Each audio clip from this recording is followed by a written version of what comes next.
Thank you very much, Program Director.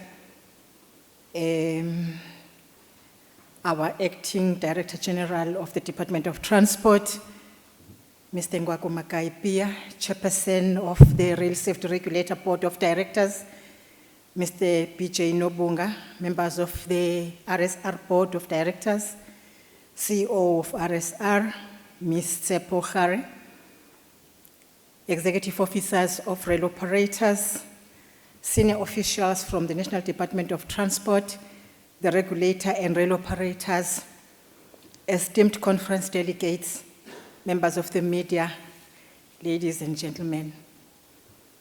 Before I commence with my speech, Program Director, allow me to make a disclaimer. It's been 2 days now without sleep. I'm seriously jet-lagged from a trip from Canada.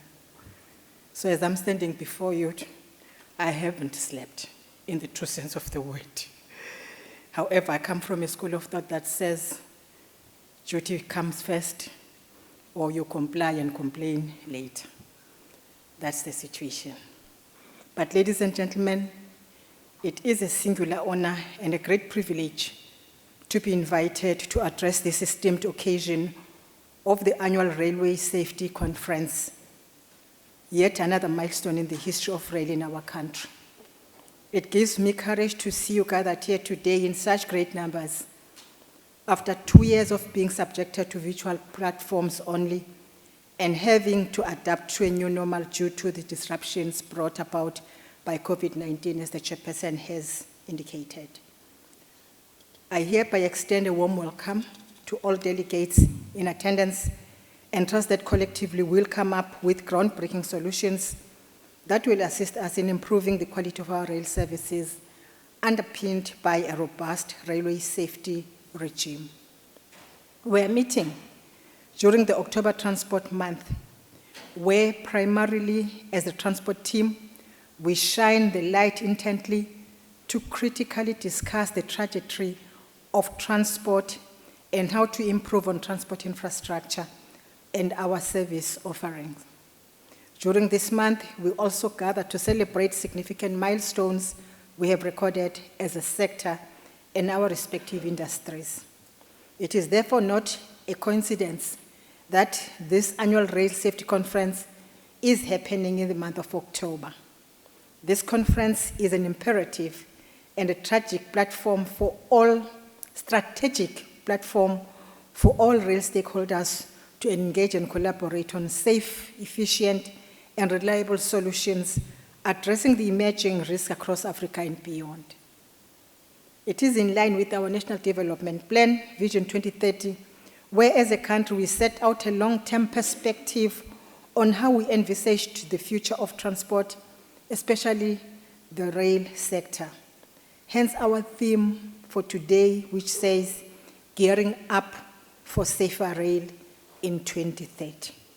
We need to know, step by step, year by year, what we must do in order to achieve our vision in 2030.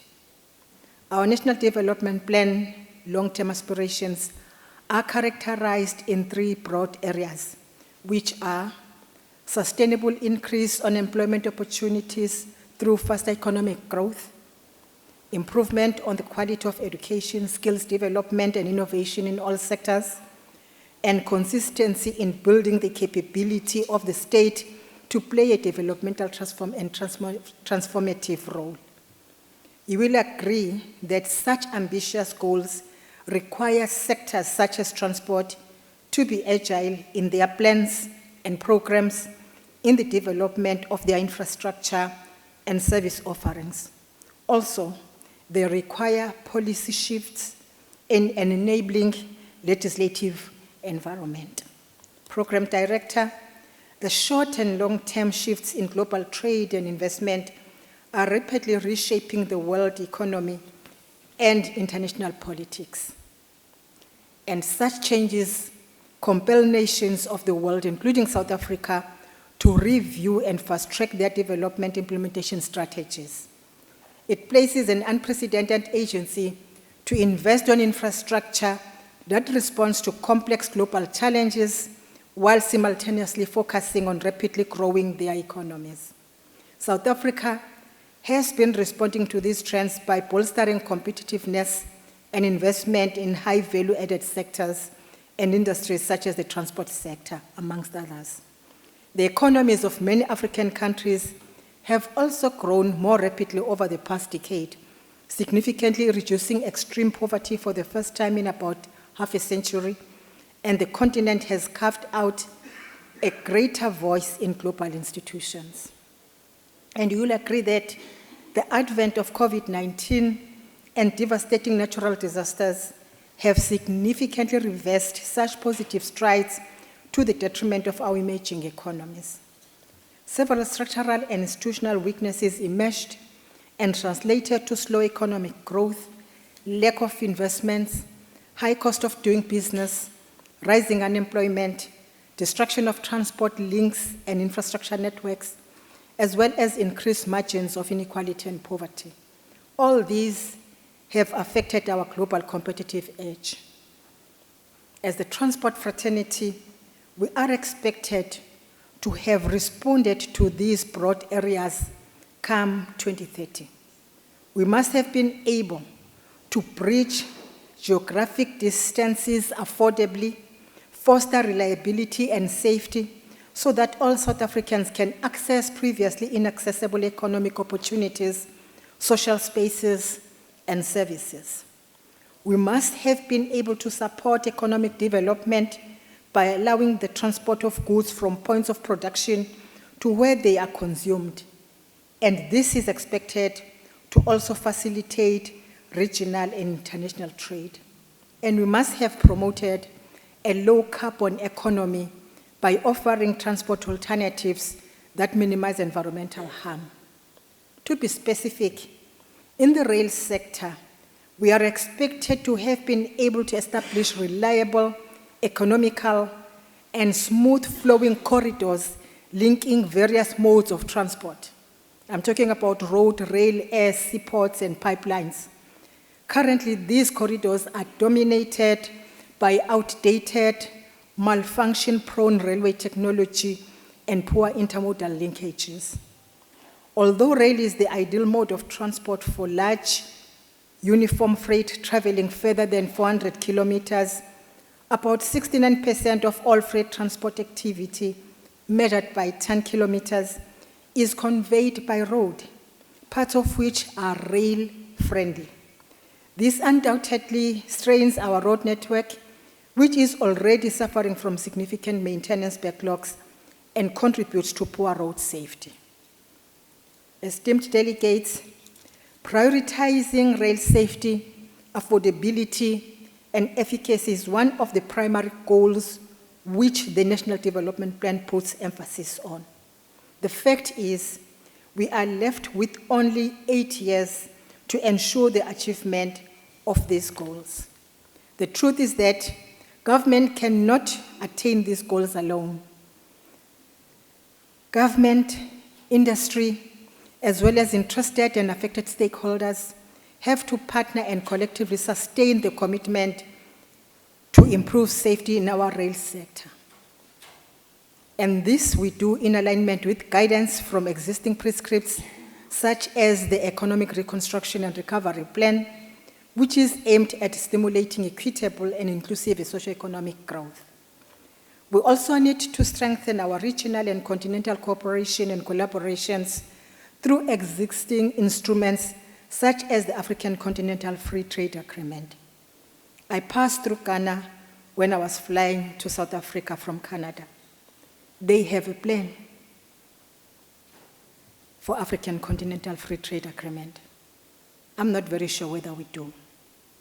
Ladies and gentlemen, I wish to mention today that even though we are still recovering from the setbacks as the rail industry, we have the strength and ability to intervene and assist in fast-tracking the economic recovery process.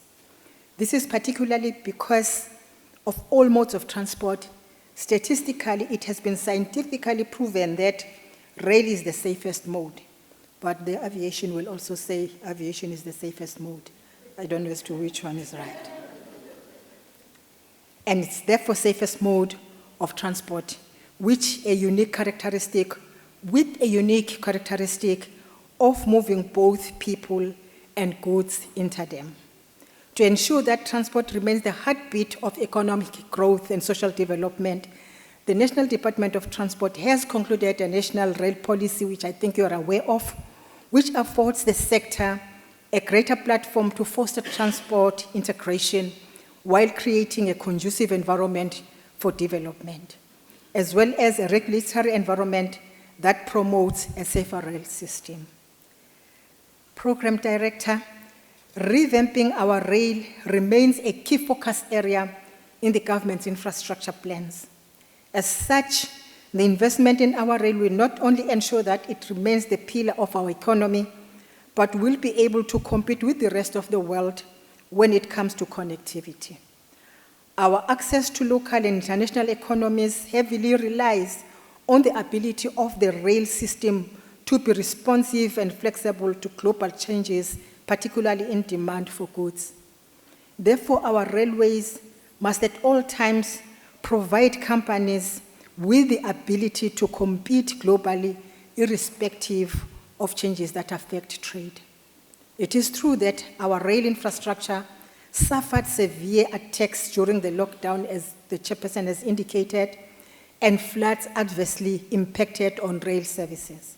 To remedy this setback, our operators and regulator have been working around the clock to ensure that the rail infrastructure is restored and that safety is at the heart of all operations. While this remains work in progress, let me mention that we have opened a number of corridors in Gauteng and, of course, here in the Western Cape, respectively. Ladies and gentlemen, to make remarkable progress in the provision of safe railways, it is important to take stock of our current state of safety in our railways. As part of our legislative statutes, the Rail Safety Regulator is mandated to annually produce a state of safety report of the South African railways. This report provides an analysis of operational occurrences and security-related incidents and harm to persons, primarily to inform all stakeholders of the safety of workers, the public, and the environment associated with railway operations. Allow me now to briefly reflect on what the State of Safety Report 2021-2022 entails, without, of course, necessarily drilling down to the granular details, as those will be covered by the presentation or a presentation by the CEO, Ms. Tsepo later in the program. But Program Director, the report highlights the reduced rail services in 2021-2022 and how that resulted in less operational occurrences and less security-related incidents since 2020-2021. Although this is an improvement in human-related safety performance, it must be viewed in the context of the low traffic volumes. The report unpacks the 6% reduction in security-related incidents between 2021 and 2022 reporting periods. The rail policing arm identified unused buildings, absence of or lack of security personnel, encroachment of the railway reserves, and security personnel not clearly identified as part of the main generators of railway-related criminal activities. Malicious damage recorded in 2021-2022 is 10% lower compared to the 2020-2021 reporting period. Furthermore, operational occurrences increased by 2% when compared to the 2020-2021 reporting period. We can agree that all these gains are indicative of some improvement. However, they also denote that we must work harder at ensuring compliance to safety management tools within the operator space. It is important to note that the restrictions imposed by the pandemic necessitated change in the way inspections and audits are conducted. During the 2021-22 reporting period, The RSR regional offices conducted close to 300 SMS audits, some of which were conducted virtually. During the period under review, RSR received railway management maturity assessment reports from the Class A dangerous goods operators and also managed to complete the process of producing a validated hazard log as part of its journey of building a safety risk model for the South African railway industry. In compliance to the SMS determination and SAN standards requirements, during the 2021-2022 reporting period, various operators continued to submit their new works and new technological development projects. The number of project reviews that were conducted increased by 9% from 155 in the 2020-21 reporting period to 170 in the 2021-2022 reporting period. Through its endeavor, the Railway Safety Regulator has established platforms to engage stakeholders, communicate developments, and inspire participation in interventions that impact the industry and rail safety, while encouraging support for effective enforcement and relevant standards and regulations. As part of its stakeholder engagement initiatives, the RSR continued to reach out to stakeholders across various platforms, such as the annual Rail Safety Conference, State of Safety Dialogues, and industry meetings using either physical contact sessions or digital platforms due to COVID-19 pandemic. So, ladies and gentlemen, I must commend the work well done by Rail Safety Regulator. And having seen the subtopic up for discussion in this conference, which among others include human factor management in rail, the future of digital encryption technologies to improve safety performance of urban passenger rail system, accelerating towards the dynamic, reliable, and flexible railway of the future, and adopting technology, working smarter and improving efficiencies, it gives me a semblance of hope that if the recommendations emanating from this conference are implemented with the agility and agency required, it is possible to achieve our set out Vision 2030 long-term goals. Esteemed delegates, I wish to congratulate the Railway Safety Regulator, first, for receiving a clean audit, and second, no more.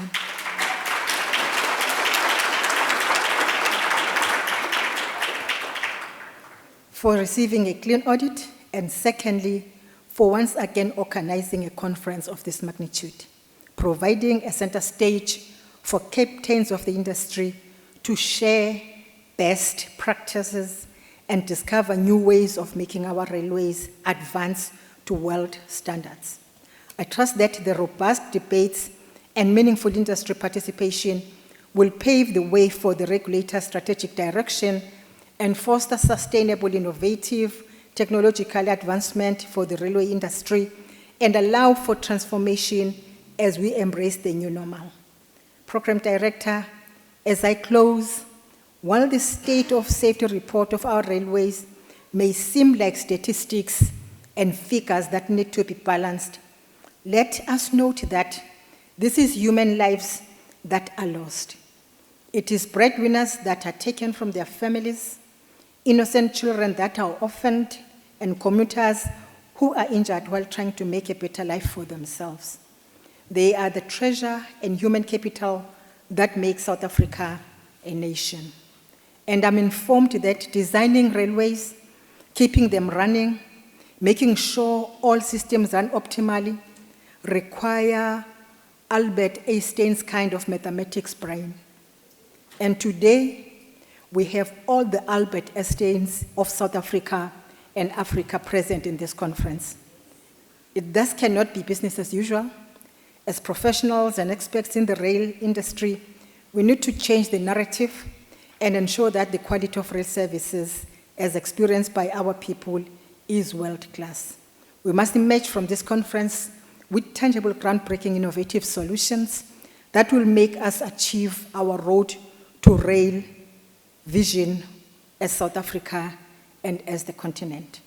With those words, I officially declare the National Rail Safety Conference open, and I thank you very much.